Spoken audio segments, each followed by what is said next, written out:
Hello students and welcome to the PSVI students. मेरा नाम नीरज कुमार है और मैं आप सभी को साइंस पढ़ाता हूं।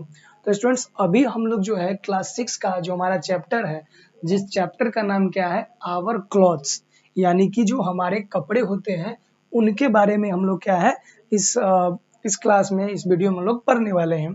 तो अभी देखिए हमारा आवर क्लॉथ में ऑलरेडी एक क्लास जो है हमारा हो चुका है। क्लास 1 डे 1 का जो हमारा है वो ऑलरेडी हो चुका है, जिसमें हम लोगों ने फैब्रिक टू फैब्रिक्स के बारे में पढ़ा कि फैब्रिक से फैब्रिक कैसे बनता है। कपड़ा का जो कपड़ा होता है वो बहुत सारे प्रकार के अलग अलग चीजों से मिलकर बने होते हैं, उनके बारे में हम लोगों ने देखा था। फिर हम लोगों ने देखा था कि ये जो कॉटन का जो होता है, ये जो क्या होता है, जो मिल्क वीड प्लांट होता है, इसका जो क्या होता है, ये फैब्रिक होता है, किस प्रकार का होता है। फिर हम लोगों ने क्या किया था, एक ऑब्जर्व किया था कि कपड़ा जो होता है किस प्रकार से बना होता है। अब यहाँ पे हम लोग को देखना है, swing thread is also made of fabric twisted together. अब कहा गया है जो धागा सिलाई करने के लिए जो रील का इस्तेमाल किया जाता है, रील ऑफ थ्रेड, यानी कि जो रील होता है, जो हम क्या करते हैं, हम लोग कपड़ों की बुनाई, कपड़ों की सिलाई करने के लिए जिस धागा का इस्तेमाल करते हैं वो भी क्या होता है, फाइबर से मिलकर बना होता है। ठीक है, फाइबरस ट्विस्टेड टुगेदर, बहुत सारा फाइबर क्या होता है, एक साथ में ट्विस्ट किया हुआ होता है। Get a reel of a sewing thread, pull out a few inches of the thread and break it with a jerk. अब आप लोग को बताया गया है कि आप हम लोगों को क्या लेना है, हम सभी को एक इस प्रकार का धागा लेना है और कुछ इंचेस को क्या करना है, कट कर लेना है। कट करने के बाद हम लोग देखेंगे तो उस धागा के अंदर से भी बहुत सारा इस प्रकार का फाइबर जो होगा निकलते रहेगा। Observe the thread at the breaks, you will see several very fine strands, these are the fibers that were twisted together to make the threads। तो जब हम उसको उधेरेंगे तो उधेरने के क्रम में हम सभी को क्या दिखाई देगा कि ये धागा जो बना हुआ है, ये जो रील बना हुआ है, एक धागा भी है, इसमें बहुत सारा क्या है, इस प्रकार से बहुत सारा फाइबर को एक साथ ट्विस्ट करके इस प्रकार से धागा बनाया हुआ है, यहाँ पे आप देख सकते हैं। ठीक है, सिंगल फाइबर्स नेचुरल और a synthetic are a very thin and a weak. अब देखिए जो सिंगल फाइबर होता है, जो नेचुरल और सिंथेटिक होता है, अगर किसी भी प्रकार को अगर हम अकेला रखेंगे तो अकेला क्या हो जाएगा, कमजोर होगा। ठीक है, अकेला धागा क्या होगा, कमजोर होगा। So several fibre are twisted together to make thicker and stronger strands.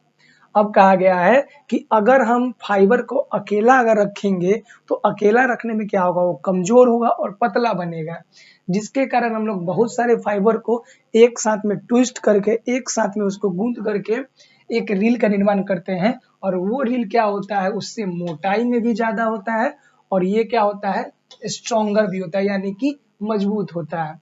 This standard are called threads. ठीक है, this strands are called threads, और यही जो बनता है उसे हम लोग क्या बोलते हैं, थ्रेड्स बोलते हैं। ठीक है, threads are many times stronger than the separate fibre. और थ्रेड्स क्या होता है, जो सेपरेट फाइबर होता है उससे बहुत गुना जो होता है, यानी कि जो अकेला धागा होगा, ये जो अकेला फाइबर है उससे ज्यादा मजबूत होगा, जो जिसके साथ में हम दो तीन को मेल करके एक साथ में बनाएंगे वो मजबूत होगा। ठीक है, the threads are woven to make a fabric. अब थ्रेड्स क्या किया जाता है, थ्रेड्स को भी वोवन किया जाता है, जिस किस कारण से, फैब्रिक बनाने के लिए। ठीक है, ये फाइबर हो गया, ये सिंगल हो गया। ये देखिए जब पतला इस प्रकार से है,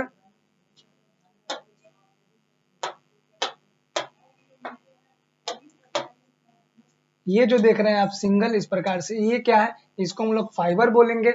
और जब दो तीन चार पांच फाइबर को एक साथ में मिला देंगे तो थ्रेड्स बोलेंगे। और यही थ्रेड्स को जब और भी स्ट्रक्चर में इसको हम क्या करेंगे, इसको बुनाई कर लेंगे, इसको एक साथ में अटैच कर देंगे इस प्रकार से, इस प्रकार से, तो इसे हम लोग फैब्रिक्स बोलेंगे। ठीक है, तो फाइबर से बनेगा थ्रेड्स और थ्रेड से मिलकर के बनेगा फैब्रिक। और इससे पहले हम लोगों ने देखा था कि फैब्रिक फाइबर्स जो होते हैं वो बहुत प्रकार के पाए जाते हैं, जैसे कि नेचुरल होता है, एनिमल से भी मिलता है, जैसे कि ऊल वगैरह, ऊन जो होता है, ऊन वगैरह हमें एनिमल से मिलता है, और पेड़ से भी कुछ रेशे हमें प्राप्त होते हैं। Fibers are made into the threads and the threads into the fabric. Natural fibers are obtained from three sources: plant, animal and insects। आ गया ना, नेचुरल यानी कि जो प्राकृतिक जो रेशे होते हैं, जो नेचुरल फाइबर्स होते हैं, वो हमें 3 सोर्सेस से मिलकर मिलते हैं। पहला मिलता है हमें किससे? प्लांट से मिलता है, फिर हमें मिलेगा एनिमल यानी कि जंतु से, और थर्ड जो है हमें इंसेक्ट्स यानी कि कीड़ों मकोड़ों से मिलेंगे।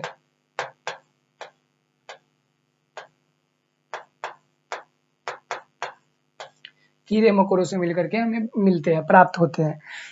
जैसे कि प्लांट से क्या मिलेंगे? प्लांट से हमें कॉटन मिलेगा,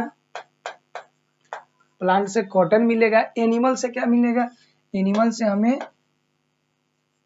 ऊल मिलेगा। और इंसेक्ट से हमें क्या मिलता है? तो इंसेक्ट से हमें क्या मिलता है? रेशम मिलता है, ठीक है, रेशम।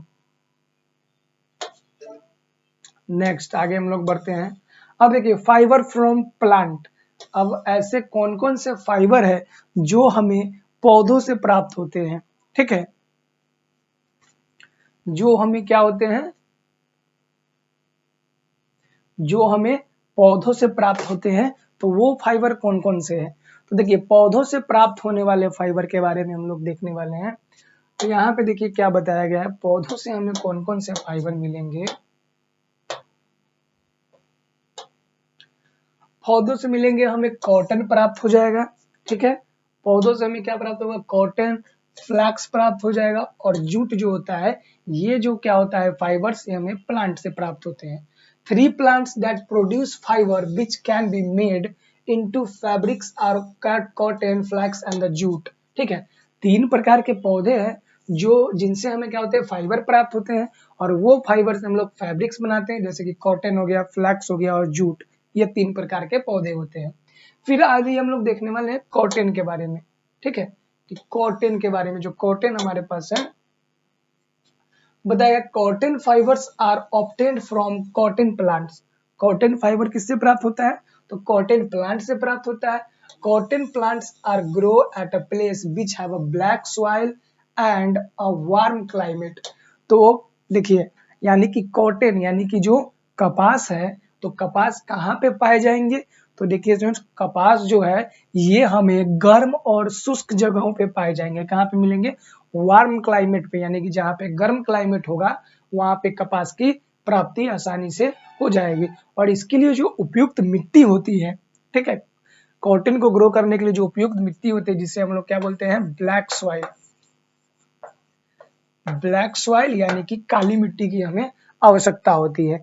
फिर बताया गया the rape plant produce lemon size fruit called a cotton balls. अब देखिए जो कॉटन का प्लांट जो होता है, ये नींबू के जैसा एक फल को अपने अंदर प्रोड्यूस करता है, जिसे हम लोग कॉटन बॉल्स नाम देते हैं, ठीक है, जिसे क्या बोलते हैं हम लोग? Cotton balls.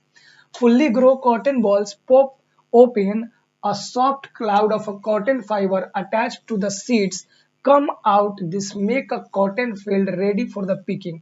अब जब क्या होता है, जब ये जो लेमन के जैसा, ये जो नींबू के जैसा जो फ्रूट होता है, जो कपास के पौधे में लगते हैं, तो जब ये परिपक्व हो जाते हैं, मतलब पूर्ण रूप से पक जाते हैं, तो इनके अंदर से बहुत ही सॉफ्ट सॉफ्ट प्रकार के रोम निकलते हैं, और वो बीज से लगे होते हैं, वही कॉटन होता है। फिर क्या होता है, जब ये उसका मुंह यानी कि उसका जो पॉप होता है जब ओपन हो जाता है, तो हम लोग क्या करते हैं? उसे मैनुअली खेतों से क्या करते हैं? उसे पिक कर लेते हैं, यानी कि कपास को ओट लेते हैं, जिसे हम लोग क्या बोलते हैं? ओटना बोलते हैं।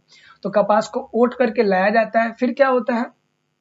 It look as if were cover with a snow, ठीक है। अब ये ऐसा कैसा दिखाई देगा? तो ये दिखाई देगा जैसे कि पेड़ जो है स्नो से यानी कि बर्फ से ढक गया है, ठीक है। अब गिंजिंग के बारे में देखिए, cotton seeds bearing fibres from a remove usually by hand. अब देखिए जिसे हम लोग क्या बोलते हैं? ओटना बोलते हैं। गिंजिंग को क्या बोलेंगे हम लोग? ओटना। अब कॉटन को क्या किया जाएगा? ओटा जाएगा। जब इसे खेतों से तोड़ करके लाया जाएगा, तो इसे क्या किया जाएगा? हाथ से मैनुअली क्या क्या? बाय हैंड, हाथ से ओटा जाएगा। The fibres are separate from the seeds by combing them out straight. Separation cotton fiber from seeds is called ginghing of a cotton. यानी कि कॉटन बॉल से कॉटन को सेपरेट करना यानी कि अलग करना, कॉटन को जब क्या करेंगे हम अलग करेंगे तो इसे क्या नाम दिया जाएगा, इसे गिंजिंग नाम दिया जाएगा या फिर ओटना बोलेंगे, ठीक है। A small quantity are ginning by hand, ठीक है, और large quantity are ginning by machine, यानी कि जब हमारे पास छोटे मात्रा में, कम मात्रा में अगर खेत होगा तो उसमें से क्या होगा, कम मात्रा में क्या होगा, कॉटन प्रोड्यूस होगा इस प्रकार से। तो इसे हम लोग स्पेशली हाथ से भी क्या कर सकते हैं, ओट सकते हैं। लेकिन जब बहुत बड़ा खेत होगा, बहुत बड़ा अधिक एरिया में खेत होगा तो उसे ओटने के लिए हमें किसकी आवश्यकता होगी, तो उसे ओटने के लिए हमें मशीन की आवश्यकता पड़ेंगे। फिर उसके बाद गिंजिंग के बाद स्पिनिंग, स्पिनिंग का क्या होगा, प्रोसेस का आएगा। स्पिनिंग लेवल में क्या होता है, after ginning cotton fibres are twisted together into a long threads. जब गिंजिंग हो जाता है तो ये कॉटन जो होता है उसको हम लोग एक लंबे, जब कॉटन हमारे पास प्राप्त होता है तो उसको कॉटन को एक लंबे मोटे धागे के रूप में हम लोग क्या करते हैं, सब मतलब उसके साथ अटैच करते हैं, ठीक है। This is called spinning, spinning, और इसे क्या नाम दिया जाता है, इसे स्पिनिंग नाम दिया जाता है। This is done bye turning the fibre rapidly round and round central points. अब ये बनाया ये कैसे बना प्राप्त होता है, तो इस कॉटन को हम लोग क्या करते हैं, लगातार राउंड बाय राउंड कॉटन को इस प्रकार से मेढ़ते हैं हम लोग, ठीक है, इसे क्या बोलते हैं, मेढ़ते हैं। इस प्रकार से कॉटन को मेढ़ना, मेढ़ करके एक साथ में उसको मिक्स कर देंगे, ठीक है, बहुत सारे कॉटन को। A small scale cotton fiber are spun as a क्या है, टकली और स्पिनिंग व्हील, स्पिनिंग बोल, स्पिनिंग व्हील जिसका नाम हम लोग क्या कर सकते हैं, चरखा, जिसे गांधी जी चलाते थे। तो जो छोटा मात्रा में अगर हमें क्या करना है, उसको स्पिनिंग करना है तो हम लोग इस प्रकार से, टकली एक मशीन होता है जिसके माध्यम से हम लोग कर सकते हैं। लेकिन जब उसी को बड़े मात्रा में हमें करना पड़ेगा तो उसे नाम दिया जाएगा स्पिनिंग व्हील। क्या नाम दिया जाएगा, स्पिनिंग व्हील, जिसे हम लोग अपने बोलचाल की भाषा में क्या बोलेंगे, चौ से चरखा, चरखा बोला जाएगा in India. Have you seen a picture of a Gandhi ji turning a charkha. आपने बहुत सारी पिक्चर देखी होंगी गांधी जी का, जिसमें गांधी जी क्या कर रहे हैं, चरखा को चलाते रहते हैं। Have you seen a picture of Gandhi ji turning चरखा? A टकली is a sport hand spindle। अब टकली क्या है, जो हाथ के द्वारा मेढ़ने का एक मशीन होता है, युक्ति होता है, और बड़े मात्रा में चरखा से किया जाता है। स्पिनिंग कॉटन फाइबर ऑफ चरखा। You can try making a cotton threads from a fiber yourself। अब आप लोग कॉटन का जो थ्रेड्स होता है, यानी कि जो धागा बनता है, जो धागा जिसमें हम लोग रील बोलते हैं, तो उसको आप लोग घर पे भी बना सकते हैं, किसके माध्यम से, फाइबर को अटैच करके आपस में, ठीक है। इसके लिए क्या करना होगा, हमें ये करना होगा, take a piece of a floppy cotton, cotton का मतलब जो पेड़ से प्राप्त हुआ कॉटन होगा उसे इस प्रकार से हमें फ्लॉपी कॉटन का एक जो होगा बंडल हमें लेना होगा। Pull away a little bit of its between your thumb and the forefinger. अब इसको क्या करना है, एक साइड से अपने थंब से पकड़ना है, दूसरे साइड से अपने फोर फिंगर से पकड़ना है। Twist the pull out portion into a threads, keep a pulling out little and the twisting till thin, long threads work।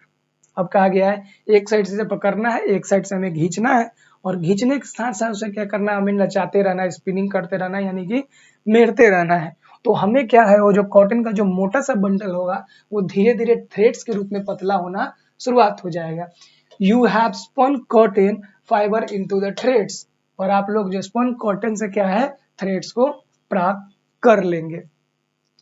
फिर हमें कहा गया this threads is not of a same thickness through out.